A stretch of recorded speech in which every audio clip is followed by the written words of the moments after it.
In this video, I talk about how to find cheap video gear, ideas for promoting a short film, and my best tips for beginning filmmakers. Coming up.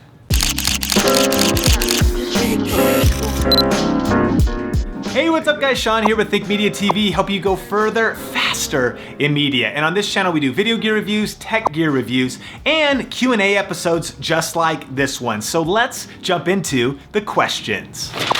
Jonathan asks, where would you recommend to buy equipment online? So probably my favorite place to buy equipment online is Amazon. I'm just a big Amazon fan, Amazon Prime, my account information's all there, right? But one of my favorite tips is the refurbished section and the used section. And so there's a ton of great deals on Amazon. I love fast shipping, but where else? I use Craigslist sometimes and I found some great deals, especially if like you know what you're looking for and you can really know what it should cost. You can find great deals there. I use eBay a little bit. Don't really use BH, but I know that's pretty solid. But here's a cool tip for a great deal. If you want some Canon stuff, the refurbished section on the Canon website is amazing. And it includes a 1-year warranty that's usually about the same price as Amazon, free shipping. So if you're specifically looking for Canon gear, check out Canon Refurbished. Neelish V7 asks, what are your tips for promoting a short film on YouTube? Great question. I think my first tip would be to create a killer trailer. Even though it's a short film,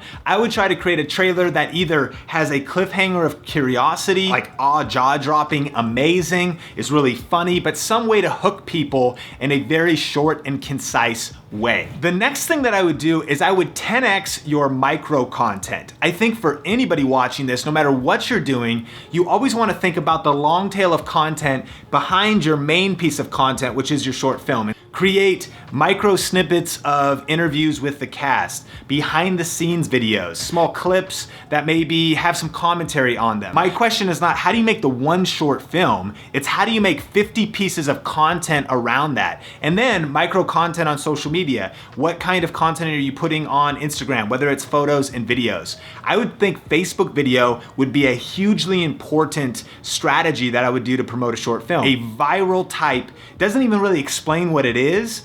The call to action is very light at the end, maybe just to like your fan page for your short film, but something that really gets people to laugh, is really, really emotional, or is absolutely insane, jaw-dropping, the kind of thing people would want to click share on in Facebook. And then I would also want to grow an email list. I'd be thinking about who is my diehards. Let's think of it as like a street team. Who can I get to kind of help me promote this, to be part that gets some insider stuff, they get an insider look at stuff, because these days you want to break through the noise. And so I'd be looking at a way to get people on a newsletter, maybe give them some exclusive content and then continue to give them exclusive content. And then lastly, you got to just hustle like crazy. You know, it is a competitive space right in there, whether it's short films, YouTube in general. And so put in the work, put in the hustle, and you'll do great. Jack asks, what is the biggest tip that you would give a beginning filmmaker on YouTube?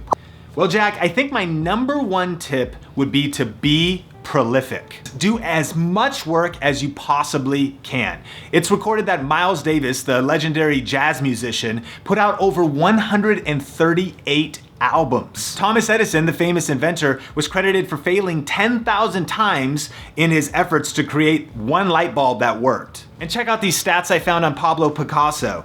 He produced about 13,000 paintings and designs, 100,000 printings and engravings, 34,000 book illustrations, and 300 sculptures and ceramics. What's the point? That the greats among us and the greats in history in all disciplines, including film, are prolific. They've put in a ton of work and a ton of time, and they put out a lot of bad work. That's how you get to the magic. That's how you get to the project that breaks through. And so when I look at a lot of what people are doing on YouTube and I go to their channel and I see they've got 3 videos or they've got 10 videos, and I'm like, that's just never gonna break through. You need to be thinking like, how can I get 100 videos, 1,000 videos under my belt? Because we learn by doing. And the only other distinction there would be a lot of work and diverse work if possible. G-Eazy eventually broke through and became famous in hip hop, but he had so much grinding of really little to no success doing mixtapes, as a producer, in the studio, and he talks about that season of just doing a lot of different things, putting out a lot of projects, but that's what positioned him and prepared him and let him skill up to break through. And so how can you be in film diverse? Get in front of the camera, behind the camera, lighting, interning, helping out, doing a bunch of stuff. Be prolific, put out a ton of work, and do a lot of different diverse things. That would be my biggest tip to beginners to really skill up and go pro. And Vince asks, what do you use for video editing software, and do you do it on a Mac or a PC? I use, Vince, Adobe Premiere Pro, and here's what's crazy. I've been using it since 2003, so all kinds of iterations and variations, and I use a PC. I'll do a video on it someday. This old PC right here is, I built that thing. I actually travel with a PC laptop. I still use the same one. It's a Toshiba. I'll link it up on the YouTube card. I got a video about it. And I would use Premiere, and what a lot of people recommend if you're looking for something to use, maybe start on Adobe Premiere Elements, which is a cheap way to jump into Premiere, get the package bundled with Photoshop so you can design graphics and your YouTube thumbnails and things like that.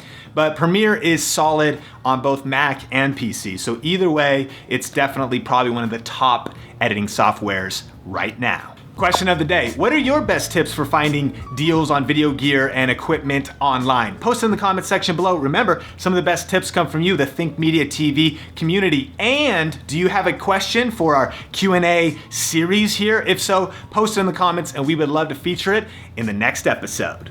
So thanks so much for checking out this video. Definitely subscribe for more videos just like this. And if you haven't downloaded the Think Media TV Video Gear Buyer's Guide, it's just a guide full of all of my best recommendations for cameras, lighting, video gear, things like that. So we'll throw it in the YouTube description below. We'll link it up on the YouTube card. And until next time, Think Media TV is helping you go further, faster in media. Keep crushing it, and we will talk soon. The greats weren't great because at birth they could paint. The greats were great because they paint a lot. Thank you, Macklemore.